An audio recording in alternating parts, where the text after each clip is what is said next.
I missed the line.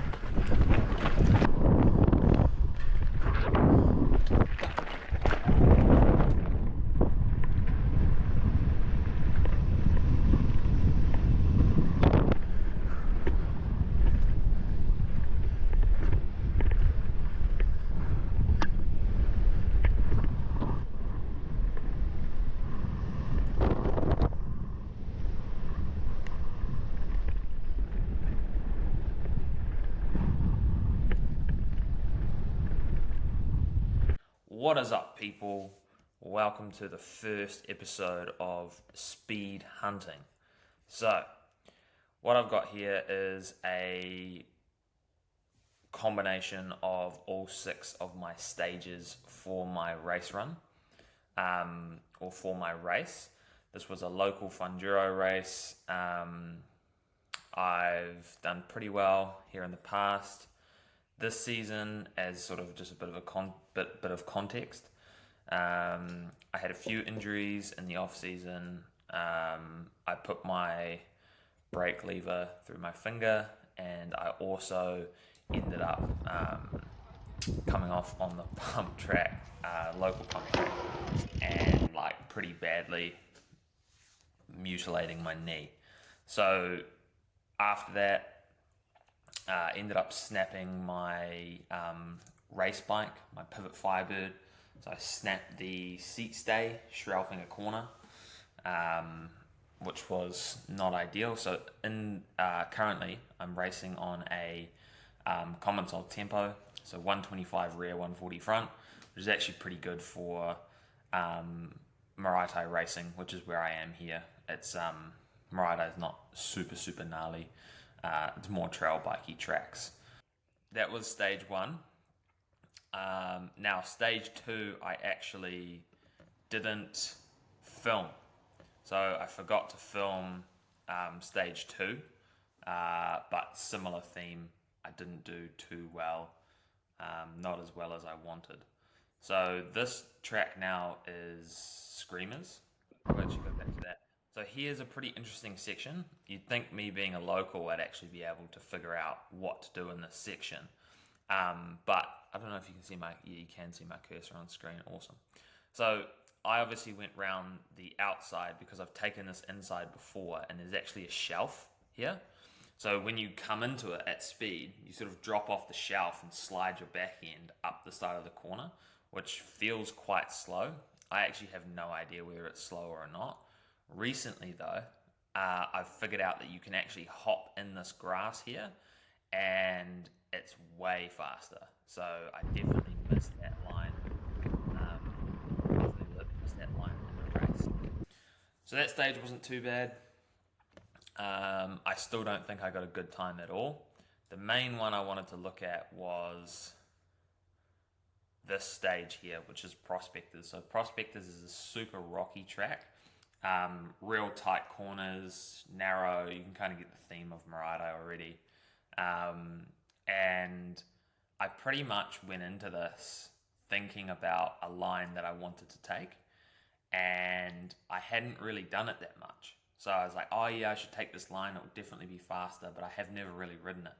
And what ended up happening was I tried to take the line, and I completely screwed it. It was like the worst, slowest line I think I've ever taken through that section. And I think on this track alone, which is a super short track, I lost like 9 seconds or something like that to first place. So that was pretty disappointing. The cool thing about this section is that you have this line down here, which is sort of the outside, and then you have 2 lines. There's the outside, so it crosses, and then you can go on the left or the right of this sort of rock, or you could even go off the edge of it.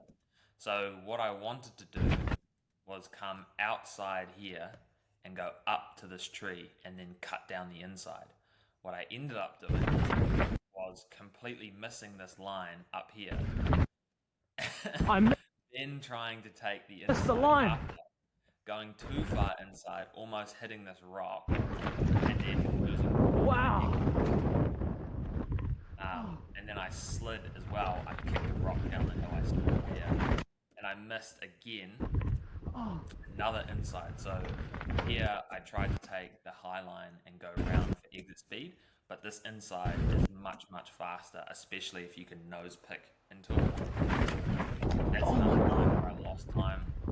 I ended up ruining the exit speed on that corner anyway. Another thing that we can look at is, I went a bit too far, is this jump here. You don't actually have to jump this jump. So at the speed that you're going at race pace, you can end up hitting this to flat. What I should have done is gone off to the right and skimmed next to skimmed next to the rock on the right hand side and sort of just pre-hopped into the landing from much further back, so that one, I didn't hit the rock, and then two, I could actually pump off the transition of the landing. But hindsight's a beautiful thing. The next trail is... Thank you. Oh, boundary. Okay. Yeah, so here. So what you can actually do is in this transition, there's a stump right here, and you can actually bunny hop out of this transition and clear the stump. Came around here. I've learned that actually insiding that corner is much faster.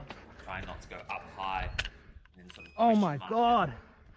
Just insiding it is the way to go. So I actually think I did really well on this track. Sort of as the race progressed, I got better. I thought I put down a really, really good smooth run on Stumpy, but again, too conservative. Didn't push hard enough, and I ended up, I think, yeah, I did. I lost every stage. I didn't win a single stage. First place beat me on stage. Pretty much the what I sort of thought I did right in this race was I stayed really smooth. So I actually didn't have any crashes. So even though I don't think I pushed hard enough, and I think I could have given it more, I didn't have any crashes and I did ride smooth. So the other thing was when there were sprints, I gave it everything. I pushed as hard as I could on the sprints. I just didn't have the fitness to actually, my threshold wasn't as high as it needed to be. So I gave it my all, but my all wasn't fast enough, if you know what I mean. And then what I didn't do well, what I can improve on, is don't take different lines like in the race run. If you're going to take a line, pick the line that you're used to, that you're comfortable with, and that you can actually ride fast yourself. Don't randomly pick a line mid-race run. Sometimes it may work, but I missed the line. What's over the blind rise, or you don't know how the bike will react on that section of track, and there's no real... Well, if you crash, stopping is the slowest thing you can possibly do. So keeping on the bike and keeping a consistent pace and staying confident with what you want to ride is really important. The other thing is that I just didn't push hard enough. I said it multiple times throughout this video. I could have pushed so much harder. You know, I was conserved. I was over braking. I didn't want to crash. Maybe there was a little bit of pressure because I've done well before and I didn't really want to throw it away. Far out. But that's so close. And played it too safe. So there's obviously a risk versus reward that you have to weigh up with every race.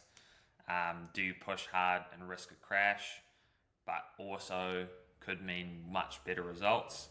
Or do you stay conservative and sort of try and just bring it home? So thanks so much for watching. That was my sort of race recap of my my Fun Duro. I always get overly competitive at the Fun Duro event. But no, I thought this would be really cool. I really enjoyed it. And if you did, let me know. Let me know what you want to see next. And I've got a race next weekend. So I'm going to film that and go through all sorts of stuff. And sort of my plan for this series is to give you insight into what it's like, sort of privateering at races and sort of trying to chase my dreams of going pro. So that's my race bike. I'm going to do a bike check on that too. It's my current race bike. My old race bike is here. In pieces because, as I said in the beginning, I snapped it. So here's the rear triangle. You can actually see the snap there. So it sort of went almost all the way through. Snap is a little bit of a hyperbole, but it went all the way through to the other side, and then there's also some cracking. Sorry about the light. There's some cracking on the by the derailleur as well. So if anybody's looking for pivot Firebird parts, I've got a size large front triangle, and I have the link as well. So 2022 pivot Firebird link. It will work with everything up till the 2024 model, I think. So if you're in NZ or you're not in NZ, hit me up if you want pivot Firebird parts. Thanks for watching. Subscribe if you like. Cheers.